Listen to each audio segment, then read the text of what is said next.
ഉള്ളിയിലും വെളുത്തുള്ളിയിലും തമസിക് അഥവാ negative energy ഉണ്ടെന്ന ജൈനമത വിശ്വാസവുമായി ബന്ധപ്പെട്ട ഒരു പൊതുതാൽപര്യ ഹർജി സുപ്രീം കോടതിക്ക് മുന്നിലെത്തി. ഈ ഹർജി പരിഗണിക്കുന്ന വേളയിൽ ചീഫ് ജസ്റ്റിസ് ചോദിച്ചത് നിങ്ങൾ പൊതുതാൽപര്യ കടകൾ ധാരാളം നടത്തുന്നുണ്ടോ എന്നതായിരുന്നു. ജൈനമത വിശ്വാസത്തിൽ കോടതികൾ എങ്ങനെയാണ് ഇടപെടുന്നതെന്നും കോടതി ചോദിച്ചു. കൂണുകൾ പോലെ മുളച്ചു പൊന്തുന്ന ഈ പൊതുതാൽപര്യ ഹർജികളെ കോടതികൾ പലതവണ വിമർശിച്ചിട്ടുണ്ട്. 4 പൊതുതാൽപര്യ ഹർജികൾ നിസാര വിഷയങ്ങളുമായി ബന്ധപ്പെട്ട് നൽകിയ അഭിഭാഷകനെ കോടതി അടുത്തിടെ വിമർശിച്ചിരുന്നു.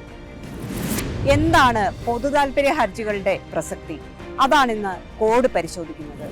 പൊതുജന താൽപര്യം മുൻനിർത്തി ഏതൊരു പൗരനും സംഘടനയ്ക്കും കോടതിയെ സമീപിക്കാവുന്ന നിയമ നടപടിയാണ് പൊതുതാൽപര്യ ഹർജി അഥവാ പബ്ലിക് ഇൻട്രസ്റ്റ് ലിറ്റിഗേഷൻ. PIL എന്ന് ചുരുക്കി ഇതിനെ പറയും. സുപ്രീം കോടതിയിൽ ഭരണഘടനയുടെ ആർട്ടിക്കിൾ 32 പ്രകാരവും ഹൈക്കോടതിയിൽ ആർട്ടിക്കിൾ 226 പ്രകാരവുമാണ് ഈ കേസുകൾ ഫയൽ ചെയ്യുന്നത്. സ്വകാര്യ ലാഭത്തിനു വേണ്ടിയല്ല, പൊതു നന്മയ്ക്കായിരിക്കണം ഇത്തരം പൊതുതാൽപര്യ ഹർജികൾ നൽകേണ്ടത്. നിയമസഹായം ലഭിക്കാത്തവർക്കും പൊതുവായ പ്രശ്നങ്ങൾക്കും പരിസ്ഥിതി മലിനീകരണം, മനുഷ്യാവകാശം തുടങ്ങിയ വിഷയങ്ങളിലാണ് പൊതുവെ പൊതുതാൽപര്യ ഹർജികൾ നൽകുന്നത്. ഇന്ത്യൻ പൗരന്മാർക്കോ സന്നദ്ധ സംഘടനകൾക്കോ കോടതിയെ സമീപിക്കാം. പൊതുതാൽപര്യ ഹർജികൾ പ്രധാനമായും സർക്കാരുകൾക്കോ കേന്ദ്ര സംസ്ഥാന തദ്ദേശ സ്വയംഭരണ സ്ഥാപനങ്ങൾ, സർക്കാർ അധികാരികൾക്കോ എതിരെയാണ് നൽകേണ്ടത്.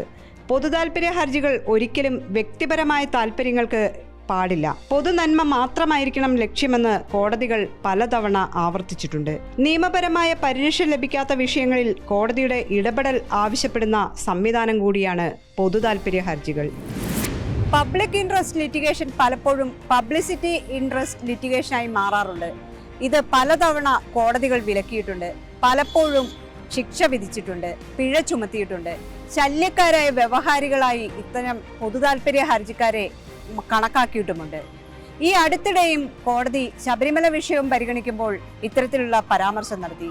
പൊതുതാൽപര്യ ഹർജികൾ വരുമ്പോൾ കോടതികൾ ജാഗ്രത പാലിക്കണമെന്നും പലതരം അജണ്ടകളുമായി കോടതിയിലെത്തുന്നവരുണ്ട് എന്നുമാണ്. എന്നാൽ പൊതുതാൽപര്യ ഹർജി എന്നത് ഭരണഘടനാപരമായ പൗരന്റെ അവകാശമാണ്.